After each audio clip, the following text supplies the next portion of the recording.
begitu baik Tuhan dalam hidup kami, dan akan selalu baik Tuhan. Ucap syukur Tuhan. Kami bersyukur Tuhan untuk semua hal yang terjadi dalam hidup kami. Kami bersyukur Tuhan untuk semua hal yang boleh terjadi dalam hidup kami Tuhan, apapun itu.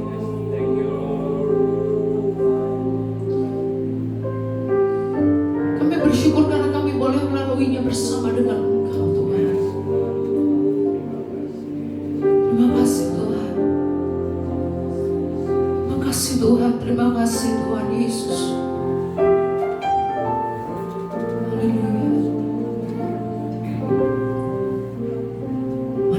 Pujian ini, dengan ucapan syukur siang hari di hadapan Tuhan. Kalau kasih-Nya Tuhan begitu sempurna untukmu, dan akan selalu sempurna sampai selama-lamanya. Terima kasih Tuhan Yesus.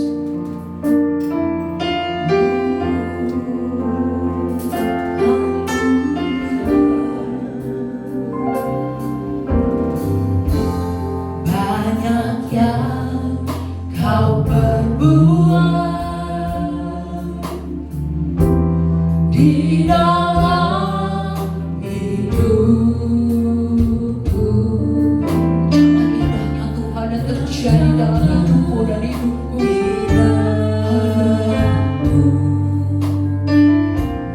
Terjadi di hidupku,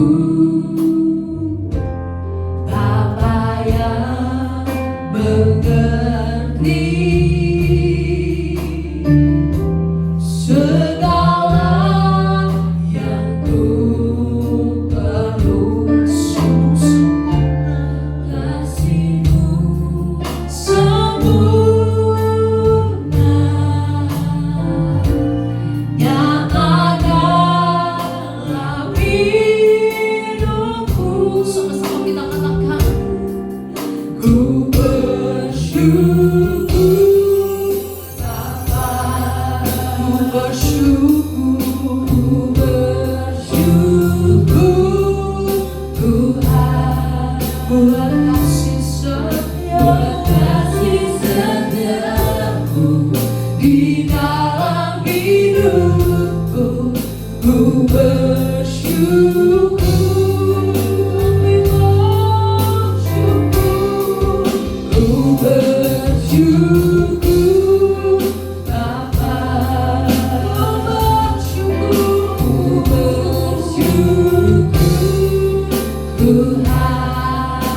di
dalam hidupku, ku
Tuhan.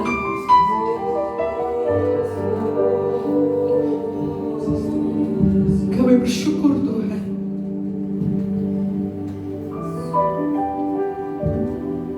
Bapak, kalau siang hari ini Tuhan kami mau sama-sama belajar Tuhan, untuk kami bersyukur dalam setiap momen hidup kami Tuhan. Bahkan kalau kami sedang ada di lembah kekelaman sekalipun Tuhan, kami mau belajar bilang Tuhan Yesus baik. Tuhan Yesus baik. Karena kami tahu Tuhan, dalam lembah kekelaman kami, Tuhan gak pernah tinggalkan kami. Tuhan gak pernah pergi dari hidup kami. Haleluya. Terima kasih Tuhan. Sekali lagi kami terkesima, kami punya Allah yang hebat. Kami punya Tuhan yang hebat. Makasih Tuhan. Makasih Tuhan. Kalau kami mau belajar lebih setia dengan Engkau Tuhan. Kalau kami gak mau meninggalkan Engkau Tuhan dengan masalah kami. Kalau kami gak mau kecewa dengan Tuhan dengan masalah kami, dengan beban hidup kami Tuhan. Tapi kami mau semakin dekat dengan Engkau. Kami mau semakin dekat dengan Engkau Tuhan. Karena kami percaya saat kami lewati beban itu, kekuatan besar itu dari Engkau Tuhan. Kami gak mampu berjalan sendiri. Kami gak mampu melalui itu sendiri tanpa Engkau Tuhan. Kasih Tuhan. Kasih Tuhan. Mari naikkan ucapan syukur mau pribadi lepas pribadi di hadapan Tuhan. Ungkapkan betapa engkau bersyukur. Betapa engkau bersyukur engkau punya Yesus. Engkau punya Yesus, satu-satunya pribadi yang luar biasa di dalam hidupmu. Kau bersyukur karena gak semua orang bisa merasakan ini. Bisa merasakan punya Tuhan yang hebat, punya pribadi yang hebat. Makasih Tuhan Yesus.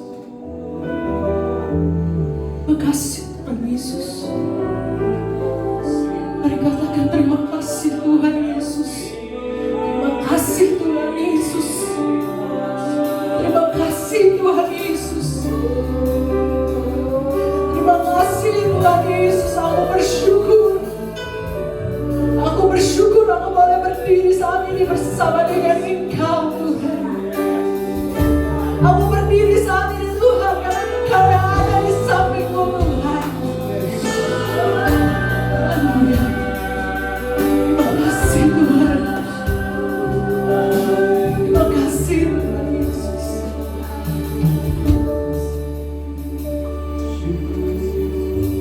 Terima kasih Tuhan. Terima kasih Tuhan Yesus.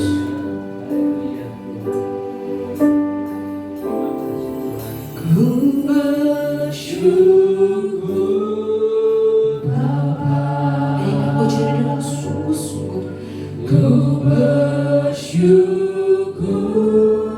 Tuhan. Kasih setiamu Tuhan. Kasih setiamu dalam hidupku. Ku bersyukur.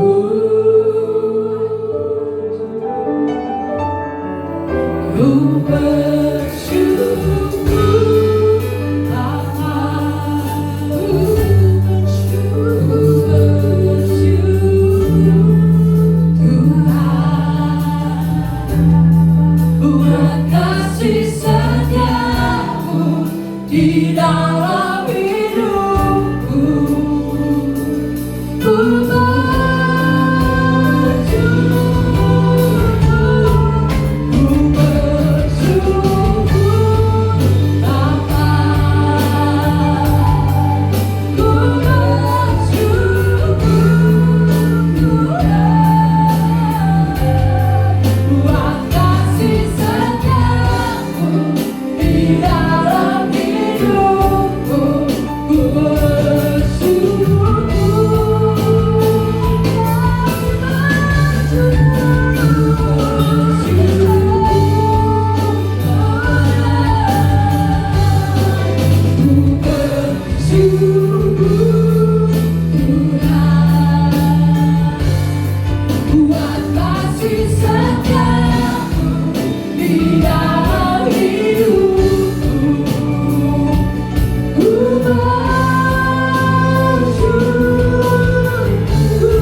hati yang bersuka cita Tuhan kalau kami hadir di tempat ini. Dan kami mau sama-sama meninggikan Tuhan kami yang hidup. Dialah Yesus, Engkaulah Yesus satu-satunya Tuhan kami yang hidup. Terima kasih Tuhan Yesus, terima kasih. Kami buka Tuhan ibadah kami siang hari ini hanya dalam satu nama, Tuhan Yesus. Yesus Allah kami yang hidup. Mari jemaat yang antusias, kita sama-sama katakan amin. Amin. Shalom. Kurang semangat sekali lagi dong. Shalom. Shalom. Siapa yang hari ini mau berdiam dengan Tuhan? Haleluya. Kita sama-sama naikkan pujian. Ajar kami berdiam Tuhan dekat dengan Engkau. Haleluya.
Haleluya. Haleluya. Sukacita penuh di ruangan ini, amin ya. Amin. Karena kita memuji pribadi yang hidup di dalam Yesus. Haleluya. Mari sebelum kita masuk dalam pemberitaan firman Tuhan, namun sama-sama siapkan hati kita untuk mendengarkan kebenaran firman Tuhan. Bahwa satu hal yang kami rindu Tuhan, bahwa kami mau selalu berdiam dekat dengan Engkau Tuhan.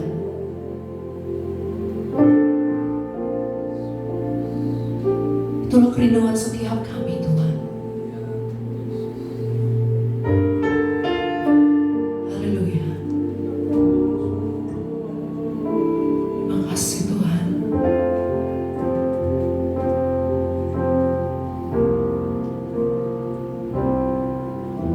Satu hal yang ku rindu,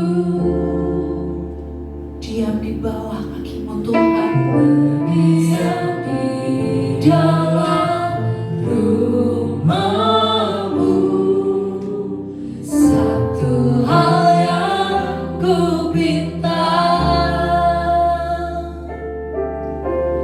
menikmati bait-Mu Tuhan. Satu hal yang ku rindu Tuhan.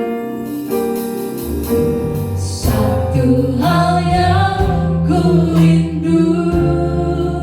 Haleluya. Berdiam di dalam rumah-Mu. Satu hal yang ku pinta, menikmati bait-Mu Tuhan.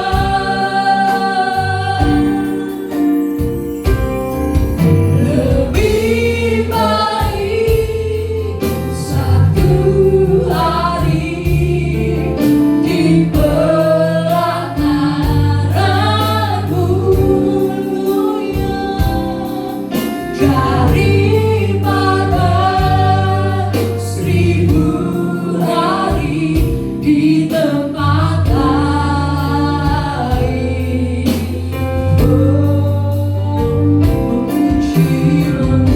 Memuji-Mu, kami mau memuji penyembahan-Mu yang layak hidup,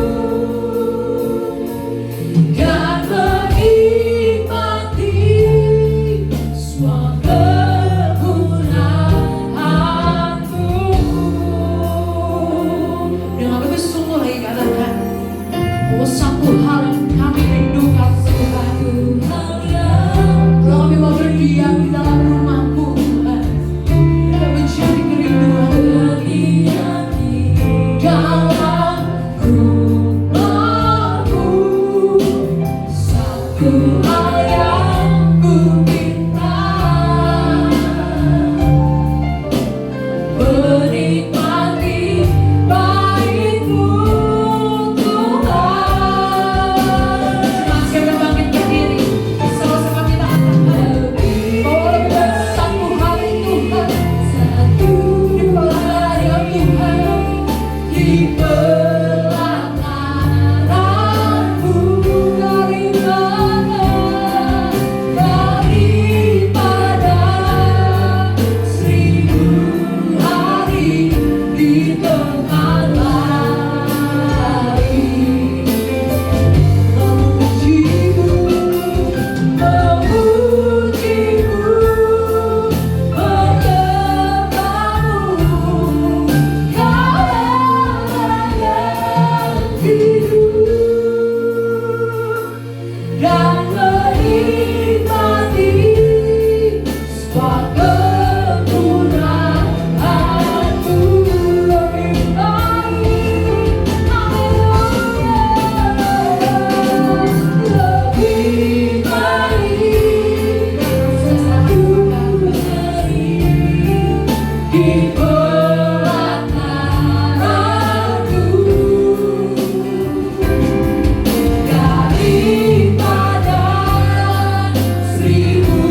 Kami mau menikmati kemurahan-Mu Tuhan sepanjang hidup kami ya Bapa.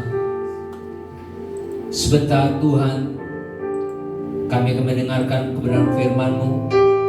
Kiranya Tuhan berbicara kepada kami, dan pujian yang kami naikkan kiranya boleh menjadi dupa yang harum di hadapan Engkau ya Tuhan. Berbicaralah kepada kami semua, karena kami siap mendengarkannya. Di dalam nama Tuhan Yesus Kristus kami berdoa. Haleluya. Amin. Puji Tuhan, saya berduduk. Shalom saudara-saudara.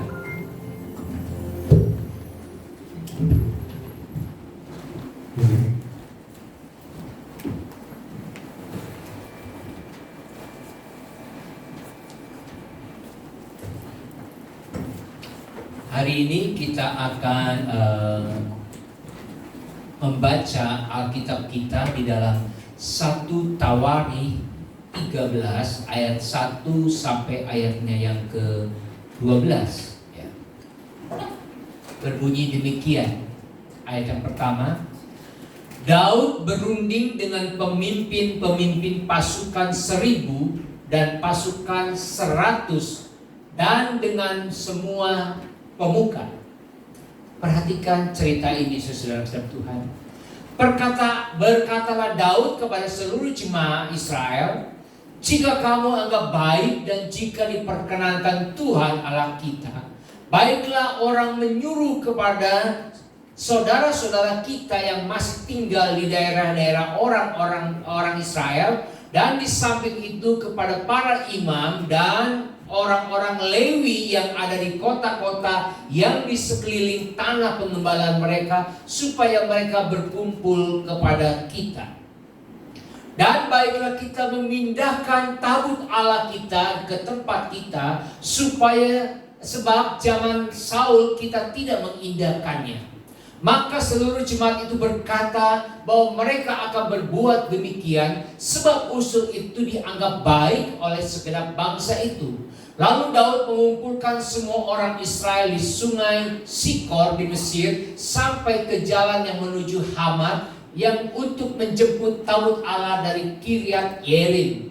Lalu Daud dan segenap orang Israel berangkat ke Baala, ke Kiryat Yearim yang termasuk wilayah Yehuda, untuk mengangkut dari sana tabut Allah yang disebut dengan nama Tuhan yang bertata di atas kerubin. Ayat ke-7, mereka menaikkan tabut Allah itu ke dalam kereta yang baru dari rumah Abinadab, sedang Usa dan Ahio mengantarkan kereta itu. Daud dan seluruh orang Israel menari-nari di hadapan Allah dengan sekuat tenaga, diiringi dengan nyanyian kecapi, gambus, rebana, ceracap, dan nafiri. Ketika mereka sampai ke tempat pengirikan Kidon, maka Usa mengulurkan tangannya dan memegang tabut itu, karena lembu-lembu itu tergelincir.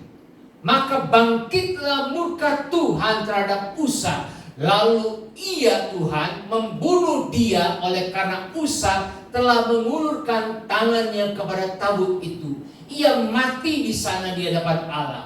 Dan Daud menjadi marah karena Tuhan telah menyambar Usa demikian hebatnya. Maka tempat itu disebut orang Peres Usa sampai sekarang.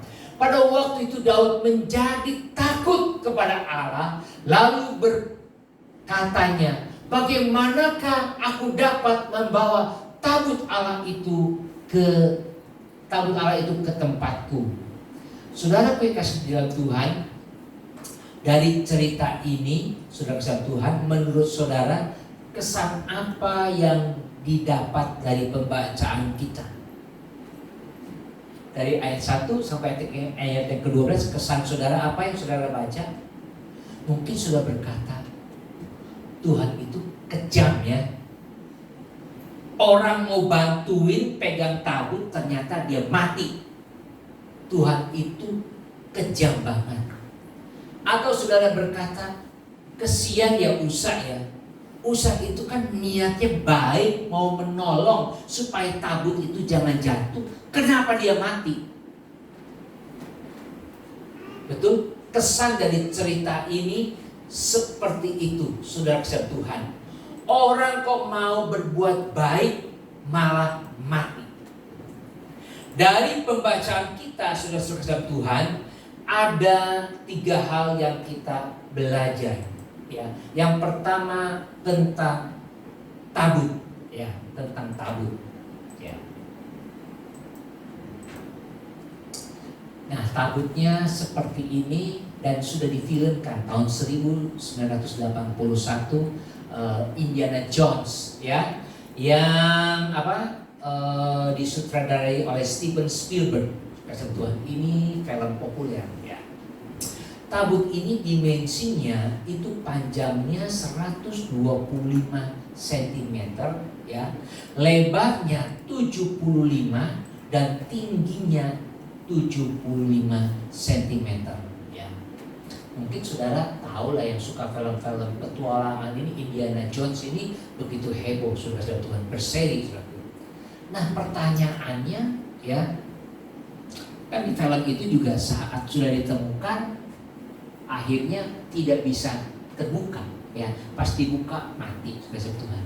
Pertanyaannya, di dalam tabut itu apa sih? Pertanyaannya, di dalam tabut itu, isi di dalam tabut itu adalah 2 loh batu. 2 loh batu, atau yang kita kenal dengan 10 perintah Tuhan, hukum Taurat. 2 loh batu, ya. Terus apa? Di dalam itu juga ada mana, yaitu roti yang diberikan Tuhan, atau roti yang menopang bangsa Israel dalam pengembaraan mereka di padang gurun selama 40 tahun. Selain itu apa lagi? Selain itu ada tongkat Harun, di mana tongkat Harun itu pernah berbunga, ya, ada muncul bunga, itu ada di situ. Selain itu juga ada apa lagi? Ada gulungan kitab Taurat, yaitu Kejadian, Keluaran, Bilangan, Ulangan, dan Imamat, itu ada di situ. Saudaraku yang kekasih di dalam Tuhan, pertanyaannya, tabut ini taruhnya di mana? Di dalam bait Allah, saudara Tuhan, itu ada denahnya, di mana tabut Allah ini ditaruh di ruang Maha Kudus, bukan ruang kudus, tetapi ruang Maha Kudus, udah yang paling kudus, saudara Tuhan. Tidak ada yang lain. Contohnya, saudara Tuhan, begini contohnya.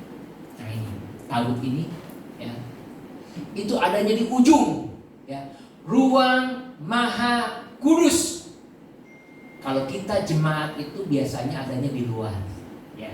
Jemaat itu di luar, nggak boleh masuk, ya. Masuk mati, ya, saudara Tuhan. Kurang lebih zaman dulu itu seperti itu.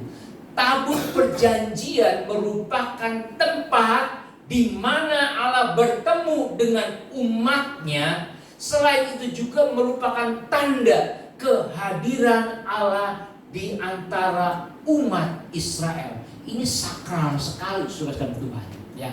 Gak boleh sembarangan orang itu melihat ataupun memegangnya, gak boleh. Yang boleh masuk ke ruang Maha Kudus itu adalah imam besar. Imam besar itu pun setahun cuma sekali, ya. Dan caranya apa? Saat dia mau masuk, kakinya itu diikat oleh rantai. Kalau dia jalan kan bunyi klincing-klincing, oh berarti dia masih hidup. Tetapi kalau imam besar ini tidak kudus, dia masuk ke ruang Maha Kudus, mati, jebluk, langsung tinggal ditarik. Ya, ini begitu sangat sucinya sekali. Jadi tabut Allah itu sesuatu yang sangat-sangat sakral dan suci. Allah yang Maha Pengasih itu juga Allah yang Maha Suci, saudara besar Tuhan. Jadi tabut Allah ini nggak main-main, bukan sekedar benda, tetapi di situ juga menghadirkan Tuhan Allah sebagai lambang representasi daripada kehadiran Allah sendiri. Saudara besar Tuhan, kesucian Allah itu yang kadang-kadang tidak dipahami oleh umat. Umat hanya memandang Allah itu hanya pengasih dan penyayang saja, sehingga hidup umat itu bisa sembrono atau semaunya saja. Umat tidak menyadari kalau melanggar kesucian maka ada hukumannya. Ada hukumannya kalau melanggar. Saudara Tuhan, contohnya itu di dalam 1 Samuel 6 ayat yang ke-19. Ini ada orang kepo, pengen lihat tabut Allah itu seperti apa. Ternyata dapat hukuman. 1 Samuel 6 ayat yang ke-19 berbunyi demikian. Dan ia Tuhan membunuh beberapa orang Bet-Semes karena apa? Mereka apa? Melihat ke dalam tabut Tuhan. Melihat tabut Tuhan mati. Ia membunuh berapa orang? 70 orang dari rakyat itu. Rakyat itu berkabung karena Tuhan telah menghajar mereka dengan dahsyatnya. Ngintip aja mati, saudara Tuhan. Lihat aja mati. Ya. Sadis memang, ya. Saudara Tuhan, karena sucinya Tuhan yang dilambangkan dengan tabut Allah, maka sikap dan perlakuannya juga harus khusus. Saudara kekasihan Tuhan, karena Tuhan itu kudus, suci, dilambangkan dengan tabut Allah, itu gak main-main. Real, kekasihan Tuhan. Orang lihat mati, orang pegang mati pasti.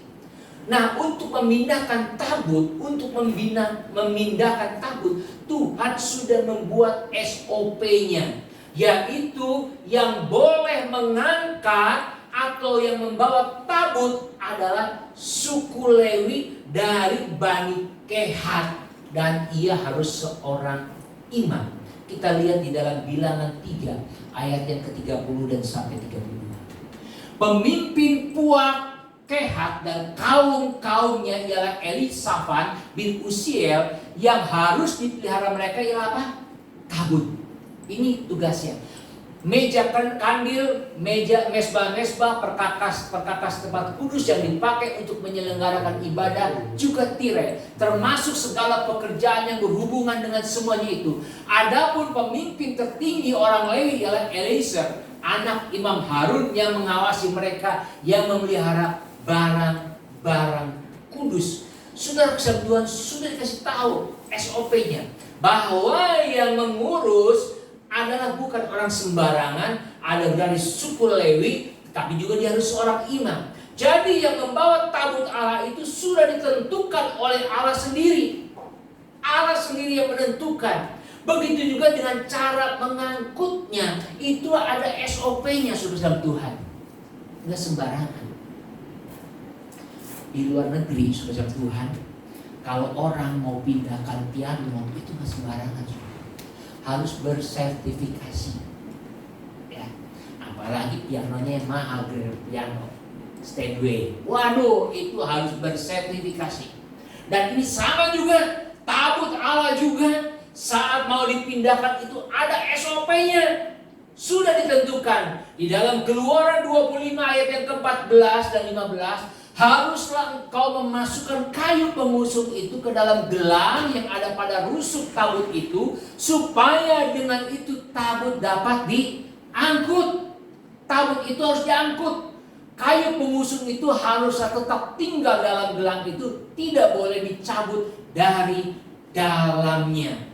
Saudara kesatuan, jadi tabut yang suci itu tidak bisa diperlakukan dengan sembarangan, ada aturannya. Kalau ada yang melanggar, pastilah akan mati.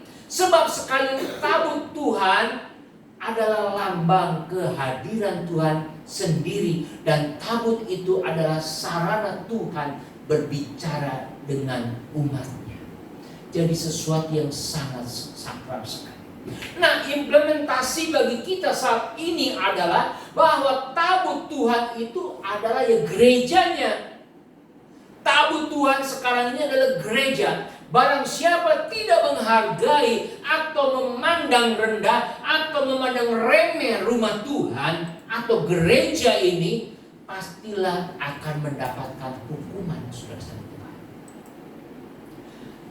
Kalau kita memandang rendah rumah Tuhan, menganggap sepele rumah Tuhan, pastilah kita akan mendapatkan hukuman. Sebab rumah Tuhan itu atau gereja ini adalah di mana Tuhan hadir, di mana Tuhan juga tempat berbicara dengan saudara dan saya. Tetapi kalau kita mempunyai sikap tidak hormat sama Tuhan, ya, beribadah sembarangan, ya. Orang bilang itu nggak ada respect sama sekali. Ingat, Tuhan akan menghukum kita. Bisa saja hukumannya tidak seperti zaman dulu, seperti yang terjadi pada yang kita baca. Orang Bet-Semes itu melihat tabut langsung mati. Orang Bet-Semes bukanlah tidak tahu tentang peraturan itu, tetapi dia melanggarnya.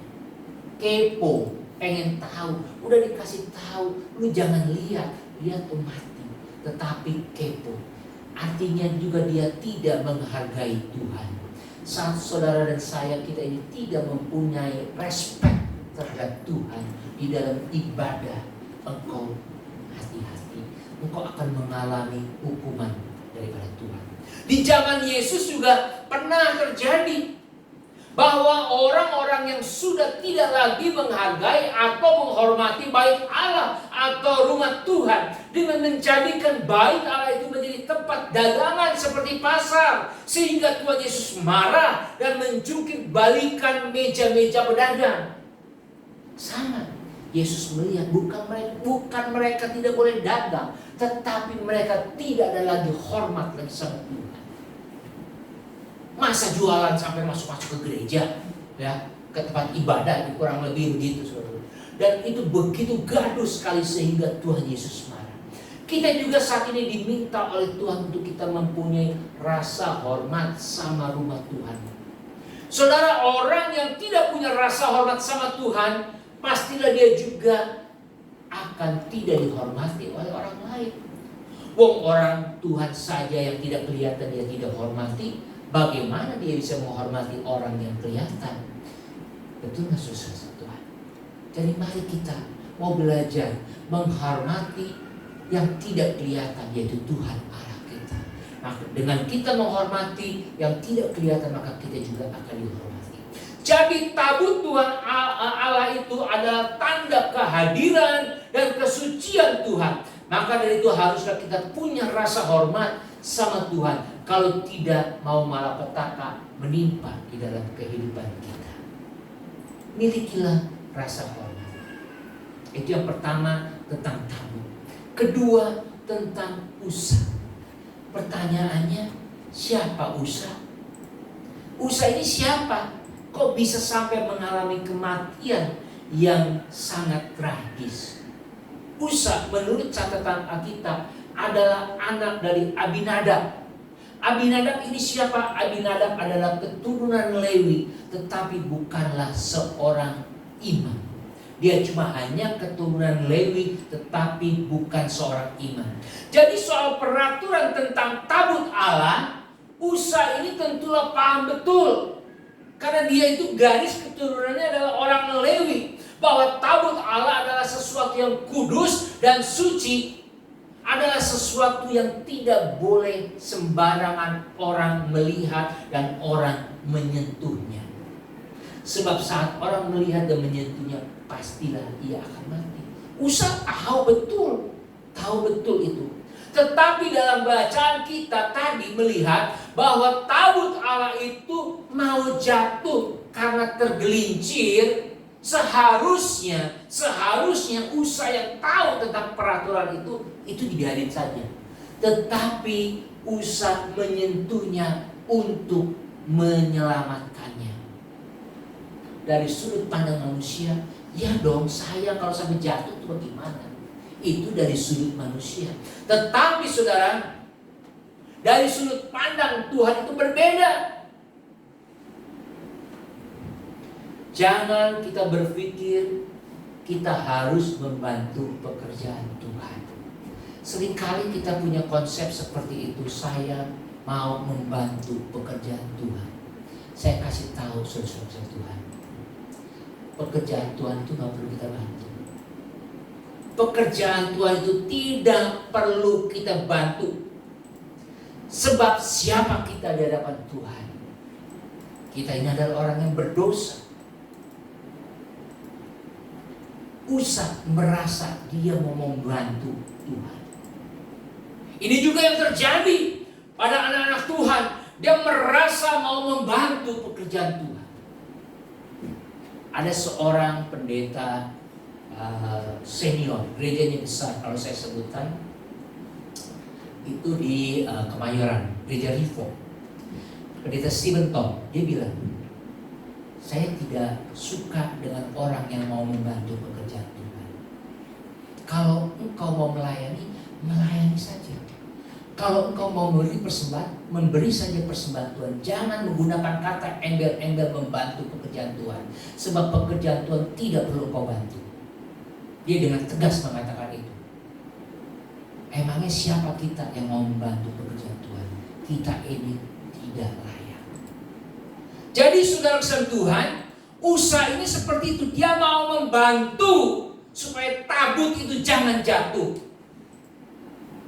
Pekerjaan Tuhan tidak perlu kita bantu. Tetapi kalau kita mau melayani, melayanilah dengan kerelaan hati. Saudara kesal Tuhan, kadang kita juga suka menjadi pahlawan dalam pekerjaan Tuhan. Mungkin kita berkata, tanpa saya pekerjaan Tuhan tidak bisa berjalan. Bagi kita yang mempunyai pemikiran begitu, kita akan mengalami nasib seperti Usa. Kalau saudara berpikir tanpa saya pekerjaan Tuhan tidak akan jalan, maka engkau akan mengalami nasib seperti Usa. Yang harus kita sadari adalah kalau kita bisa melayani Tuhan, itu adalah karena anugerah Tuhan. Bukan Tuhan yang butuh kita, tetapi itu karena gift, karena anugerah dari Tuhan. Seperti saya melayani Tuhan saat ini, itu bukan berarti Tuhan harus berterima kasih sama saya. Kalau nggak ada saya, maka pekerjaan Tuhan nggak berjalan. Oh, saya nggak boleh punya pikiran begitu. Atau kalau nggak ada saya, pekerjaan Tuhan itu akan terganggu. Itu salah, saudara. Sebab Alkitab bilang kalau Tuhan itu bisa memakai siapa saja dan apa saja. Alkitab di dalam perjanjian baru berkata, Tuhan Yesus mengatakan, kalau engkau nggak mau memuji Tuhan, maka batu-batu ini akan memuji Tuhan. Di dalam perjanjian lama, Tuhan juga bisa memakai Bileam, keledainya maksudnya, untuk menegur si Bileam. Tuhan bisa pakai keledai untuk berbicara kepada Bileam. Jadi kalau kita melayani Tuhan itu adalah sebuah kehormatan atau sebuah anugerah. Dan jangan sekali-kali kita berpikir untuk membantu pekerjaan Tuhan. Tuhan itu tidak perlu dibantu, saudara. Ada atau tidak saudara dan saya, pekerjaan Tuhan mah tetap berjalan.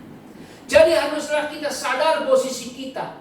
Kalau bahasa sekarang bilang, jangan mau kepoin urusan orang yang bukan bagiannya. Jangan kita mau kepoin urusan Tuhan. Biar itu pekerjaan Tuhan. Saya juga seringkali berpikir demikian, saudara Tuhan. Kalau gereja ini adalah gereja Tuhan, bukan gereja saya. Saya cuma hanya jongosnya Tuhan, melakukan bagian saya. Selebihnya itu urusan Tuhan. Itu yang kedua mengenai usaha. Yang ketiga, dari bacaan tadi kita akan belajar tentang Daud. Belajar tentang Daud. Apa hubungannya Daud dengan Taurat? Dengan tabut Allah. Jarang orang menyadari kesalahan Daud dalam peristiwa Usa. Jarang sekali orang menyadari. Padahal peristiwa matinya Usa itu adalah andil besar daripada Daud.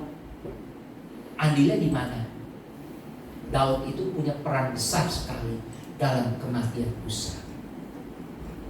Kesalahan pertama Daud adalah apa? Saat tabut mau dipindahkan, Daud itu tidak bertanya kepada Tuhan. Daud itu tidak bertanya kepada Tuhan, tetapi dia bertanya kepada rakyat dan pemimpin-pemimpinnya. Ya.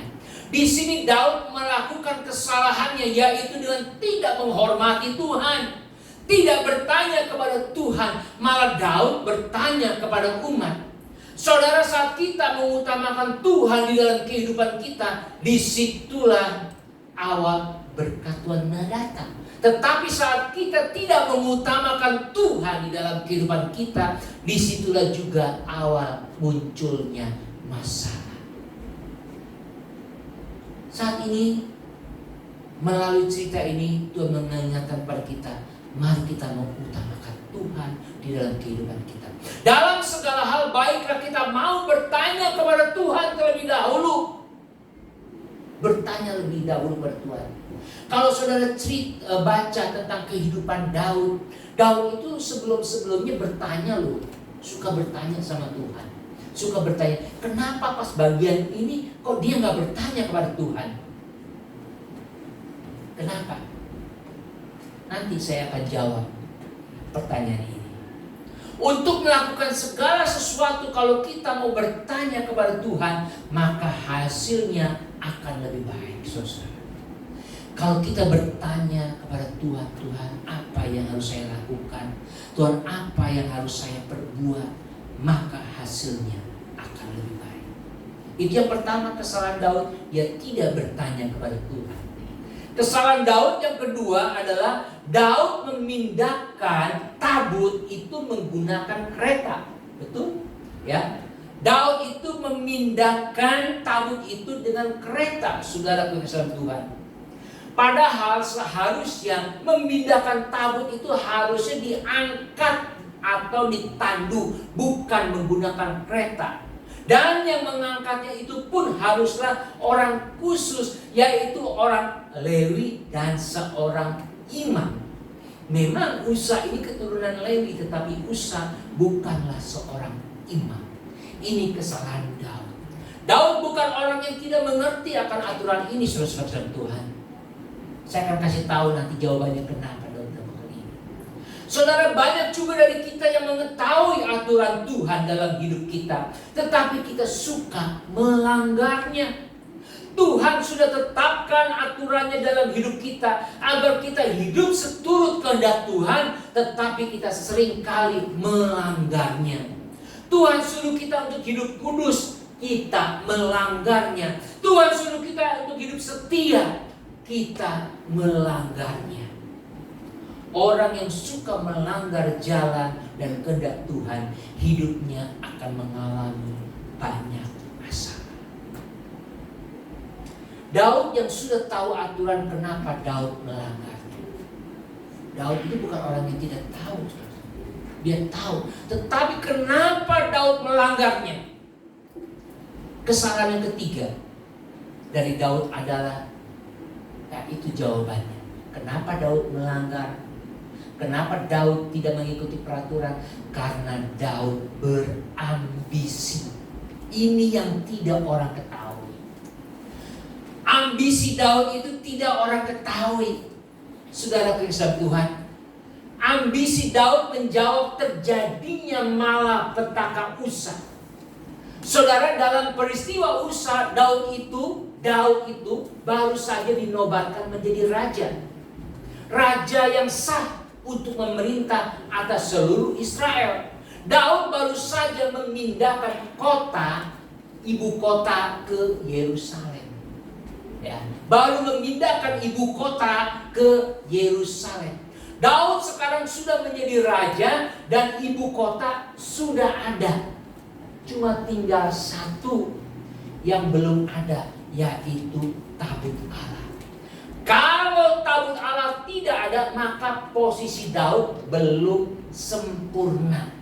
Belum sempurna, ya. Seperti saat ini di negara kita, Pak Prabowo adalah presiden terpilih, tetapi kalau belum dilantik, maka belum sah. Ya, betul. Kalau nggak ada pelantikan, ya Prabowo cuma hanya presiden terpilih saja, dia nggak bisa menjalankan roda pemerintahan. Begitu juga dengan Daud, saudara Tuhan. Kalau belum ada tabut Allah, maka posisi itu belum mantap, belum sempurna. Dia berambisi. Itulah ambisi Daud sebenarnya dalam hal memindahkan tabut Allah untuk mengokohkan posisinya. Dia pengen cepat-cepat, dia pengen buru-buru memindahkan tabut Allah itu supaya supremasi hukumnya kuat, kokoh. dilantik sudah, memindahkan ibu kota sudah. Nah sekarang tinggal memindahkan tabut Allah. Ambisi ini yang tidak diketahui oleh orang. Ambisi Daud ini gak ada yang tahu. Tetapi Tuhan tahu, saudara-saudara Tuhan. Tuhan tahu. Dalam melayani Tuhan, Tuhan tahu betul itu. Jadi jangan coba-coba mengelabui Tuhan. Tuhan tahu, saudara, apa ambisi kita. Dan orang yang berambisi akan menghalalkan segala cara. Seperti Daud memindahkan tabut Allah. Daud tidak bertanya kepada Tuhan terlebih dahulu, tetapi dia bertanya kepada rakyat. Daud memindahkan tabut dengan cara mengangkatnya, tetapi menggunakan kereta. Daud seharusnya mengangkat tabut itu, tetapi dia menggunakan kereta. Daud tidak menyuruh Imam Lewi, tetapi Daud membawa tabut itu oleh orang Lewi biasa. Saudara, orang yang berambisi akan menghalalkan segala cara, tetapi ingat, Tuhan tahu. Tahunya dari mana? Saat tadi kita baca, saat Usa mati, dikatakan bahwa saat itu Tuhan marah dan Daud takut. Takut itu bukan takutnya apa? Bukan takutnya Tuhan itu kudus, bukan. Tetapi takut, ternyata Tuhan tahu isi hati gua. Ternyata Tuhan tahu isi hatiku yang paling dalam. Maka dari itu sejak saat itu Daud menjadi takut. Sehingga dia berkata, Tuhan, kalau begini caranya bagaimana aku bisa memindahkan tabut ini? Daud takut karena Tuhan tahu isi hati paling dalam. Saudara, sekali lagi, orang yang berambisi akan menghalalkan segala cara. Tetapi ingat, Tuhan tahu, karena Dia Maha Tahu. Itulah kuncinya, poinnya. Kenapa Usa yang mau membantu tabut itu jatuh mati? Sebetulnya, saudara-saudara Tuhan, ini sebetulnya seperti main biliar, saudara-saudara Tuhan.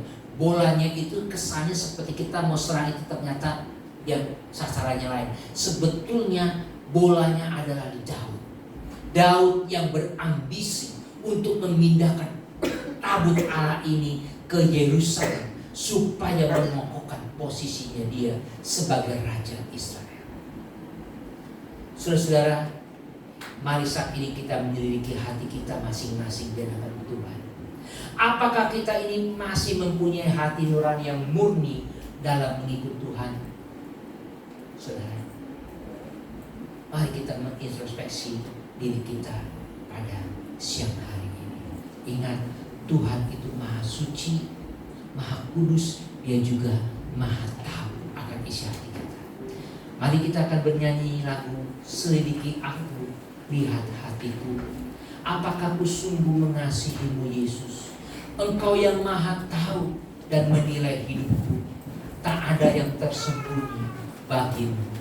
Telah kulihat kebaikanmu yang tak pernah habis-habisnya di hidupku.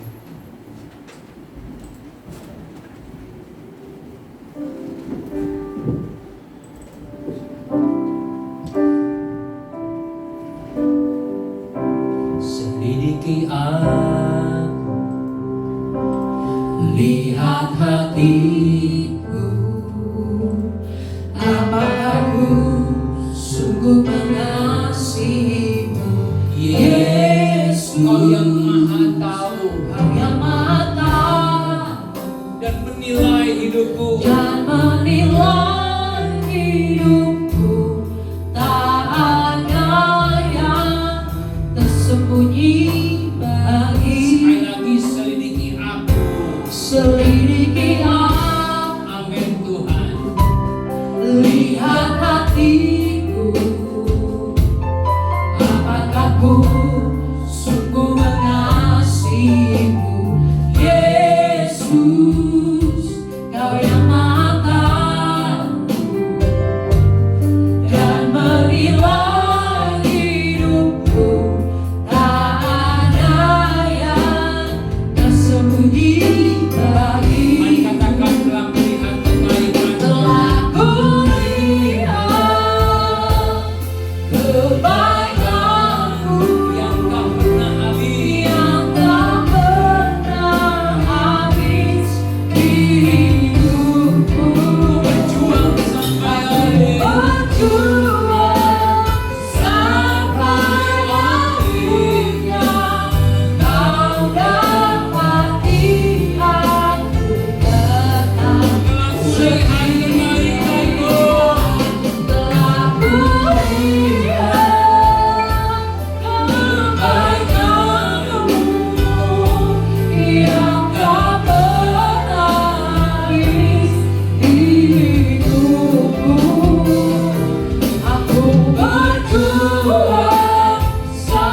Tuhanlah yang menyelidiki hati kami Tuhan.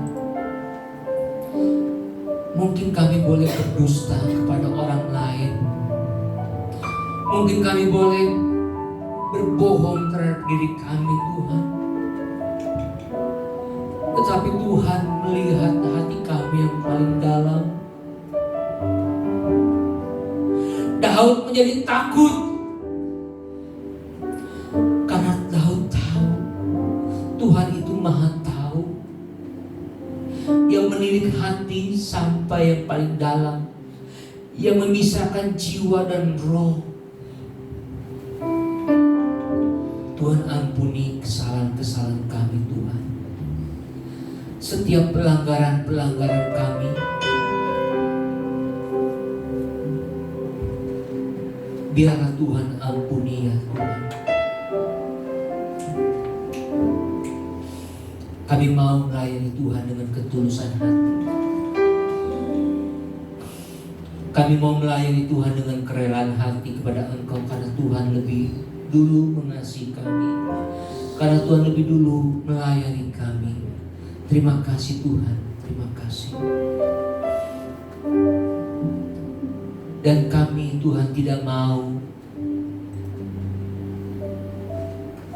membantu pekerjaan Tuhan, karena kami tahu Tuhan, pekerjaan-Mu tidak perlu kami bantu Tuhan.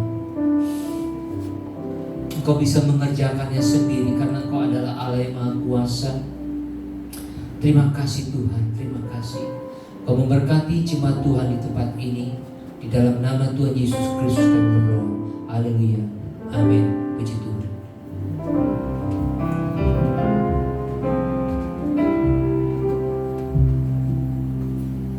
Ya, terima kasih kepada Bapak Gembala atas pemberitaan firman Tuhan. Tuhan Yesus memberkati. Semua diberkati Tuhan siang ini, amin.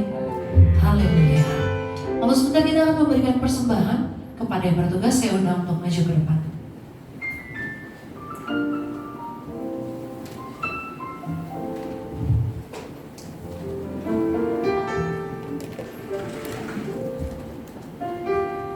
Ya, kita bersatu dalam doa. Mengucap syukur Tuhan Yesus, kalau kami boleh sudah berada di pertengahan ibadah kami Tuhan siang hari ini. Dan kalau kami sudah boleh memuji, meninggikan nama-Mu Tuhan, dan kami juga sudah boleh Tuhan disegarkan dengan firman-Mu Tuhan. Biar Tuhan, firman-Mu yang disampaikan siang hari ini tidak berlalu begitu saja, tapi itu boleh menjadi rema dalam hidup kami ya Bapa. Terima kasih Tuhan Yesus, kiranya Tuhan yang boleh memberkati setiap kami jemaat-Mu di tempat ini, memberkati kami yang usaha, kami yang bekerja Tuhan, kami yang sekolah, kami yang studi, yang kuliah Tuhan, yang boleh memberkati setiap aktivitas kami, karena kami mau menyerahkan semuanya ke dalam tangan-Mu ya Bapa. Terima kasih Tuhan Yesus, memberkati juga Tuhan untuk Bapak dan Ibu Gembala Tuhan di tempat ini, beserta dengan keluarga Tuhan, biar nama-Mu saja yang boleh terus dipermuliakan ya Bapa. Terima kasih Tuhan Yesus, terima kasih. Di dalam nama Tuhan Yesus kami sudah berdoa. Haleluya, amin. This is your house, this is your home.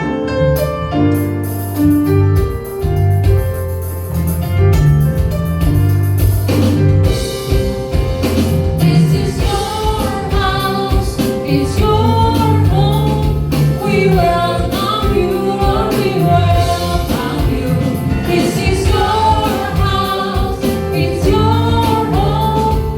We welcome you today. This is your house, it's your home.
kita yang adalah telur ya. Yang adalah telur. Memang ini trademarknya di sini memang gitu ya. Kalau ulang tahun memang telur memang ya. Haleluya. Silakan Bapak Gembala. Terima kasih buat perhatian jemaat semuanya. Dengan bertambahnya usia itu sebagai mengintrospeksi diri, seperti firman Tuhan tadi.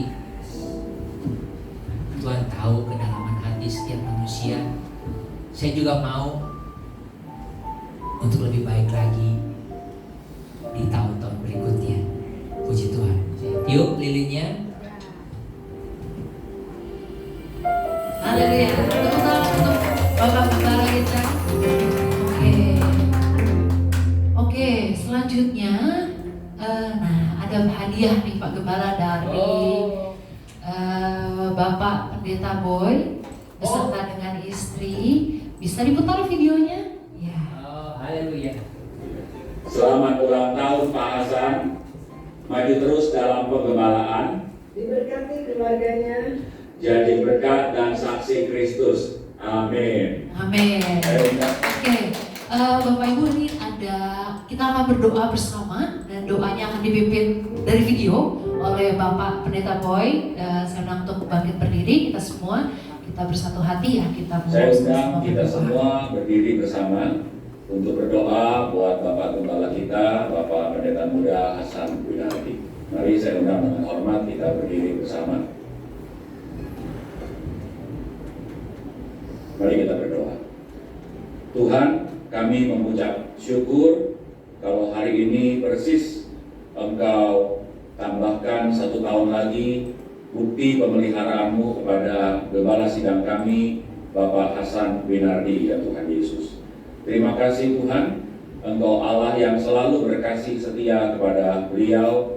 Engkau terus menuntun di dalam segala masa kehidupannya, Tuhan Yesus. Kami berdoa agar kiranya Engkau yang sudah menunjukkan kebaikan-Mu kepada Bapak Hasan Winardi Tuhan, juga kiranya Engkau memakai Bapak Hasan ini Tuhan menjadi alat di tangan Engkau, mengembalakan anggota jemaat-Mu Tuhan Yesus, dan juga menjangkau jiwa bagi kemuliaan nama Tuhan. Berkati tahun-tahun hidupnya ke depan Tuhan Yesus bersama dengan istrinya Ibu Yuli dan kedua putranya Kenan dan Ezra Tuhan. Sekali lagi terima kasih, puji Tuhan untuk 1 tahun lagi Engkau tunjukkan kasih setia pemeliharaanmu kepada Bapak Hasan. Mari kita angkat tangan kita kepada Bapak Hasan, Bapak Ibu sekalian, kita arahkan kedua tangan kita kepada Pak Hasan. Berkati Tuhan, Bapak Gembala kami, Engkau berkati dia, mengurapi dia Tuhan Yesus, berikan tuntunan Roh-Mu agar kiranya dia menggembalakan sesuai dengan apa yang Engkau inginkan dalam gereja ini Tuhan Yesus. GBI Home. Puji Tuhan, dalam nama Yesus kami sudah berdoa. Haleluya. Amin. Amin. Amin. Haleluya.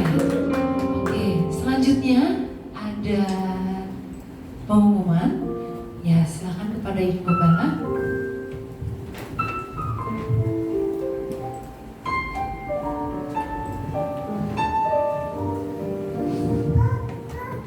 Saya persilakan Ibu Anissa maju ke depan untuk menyerahkan ada bingkisan dari Happy Home. Betul. Bapak Gembala.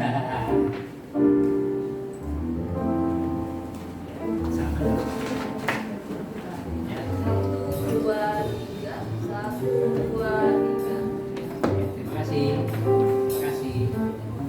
Iya.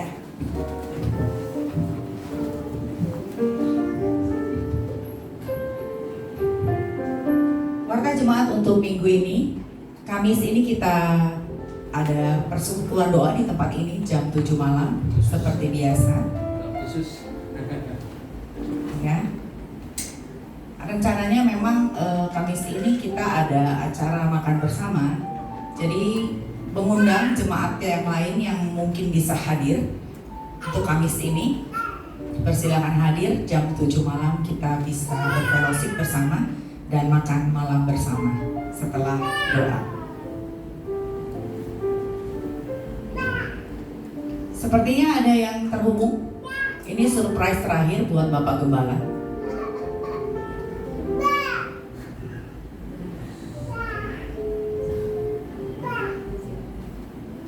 Ya. Coba Bapak Gembala mendekati situ. Mendekati laptopnya. Halo Pak. Halo. Pak. Oh iya Esra, terima kasih Esra. Ya, sehat-sehat Palu dan ya. Amin. Ya. Terima kasih. Ya, Oh, jadi ini surprise-nya ya. Video call yang nggak setahun sekali belum tentu mau muncul mukanya. Esra mau menyapa jemaat? Semua, shalom. Semuanya sehat-sehat ya. Ya, oke. Kesini dong, ke arah sini dong. Cici Selin, Cici Ignes, Korea, Pak Aldi, Pak Sandy. Oke. Ya. Ya. Terima kasih.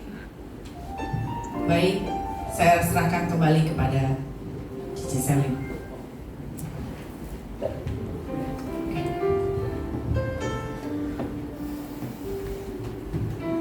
Ya, saudara, terima kasih buat perhatian saudara sekalian di hari ulang tahun ini. Ya, saya percaya itu bukti kasih Tuhan kepada kita semua. Kita juga nanti sebentar akan berdoa untuk Rian dengan Selin, karena 2 minggu ke depan tidak ada bersama dengan kita. Dia akan pergi ya ke negeri ginseng. Ya, kita berdoa supaya Tuhan boleh menyertai dalam perjalanannya, baik pergi maupun pulang ya. Kita juga bersyukur buat hari ini kalau Indonesia melantik presiden dan wakil presiden. Mari saudara-saudara, saya undang untuk bangkit berdiri. Kita akan mengakhiri ibadah kita pada siang hari ini. Besar anugerah-Mu.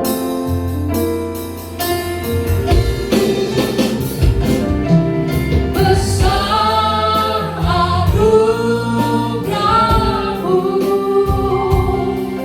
berlimpah kasih-Mu, semakin hari semakin bertambah. Besar anugerah-Mu,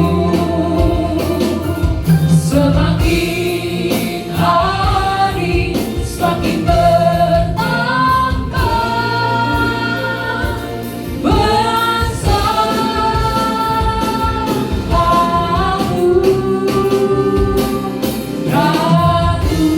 Terima kasih Tuhan. Terima kasih untuk berkat Tuhan, untuk janji Tuhan bahwa semakin hari semakin bertambah-tambahlah anugerah-Mu bagi kami semua, bagi jemaat Tuhan di tempat ini.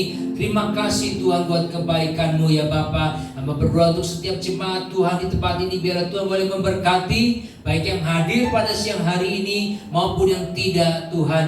Biar Tuhan boleh menyertai dimanapun mereka berada ya Bapa. Pada siang hari ini juga Tuhan, hamba berdoa khusus Tuhan buat saudara Rian dengan Selin. 2 minggu ke depan tidak ada bersama-sama dengan kami, akan melakukan perjalanan Tuhan ke Korea Selatan. Biar Tuhan boleh menyertai Tuhan, baik pergi maupun pulang Tuhan. Biarlah pesawat dan kendaraan yang ditumpangi Tuhan tutup bungkus dengan kuat kuasa-Mu. Jauhkan dari segala mara bahaya, sakit, penyakit, kecelakaan, semuanya Tuhan singkirkan Tuhan. Biarlah mereka boleh tiba di Indonesia Tuhan dengan selamat. Kami menyerahkan mereka ke dalam tangan Tuhan. Hamba juga bersyukur Tuhan saat ini kalau Indonesia Tuhan sedang melakukan pelantikan untuk presiden dan wakil presiden yang baru Tuhan. Biarlah Tuhan boleh memberkati, Tuhan boleh menyertai pemimpin yang baru ini Tuhan. Biarlah sesuai berjalan dengan kehendak Tuhan. Terima kasih Tuhan Yesus, terima kasih kami menyerahkan ke dalam tangan Tuhan. Saudara-saudara, mari kita mengangkat kedua tangan kita di hadapan Tuhan.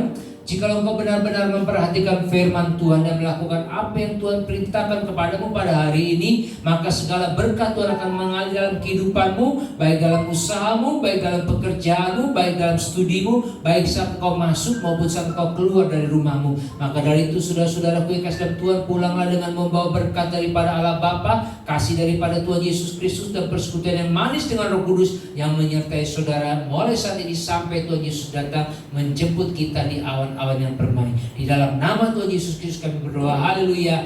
Amin.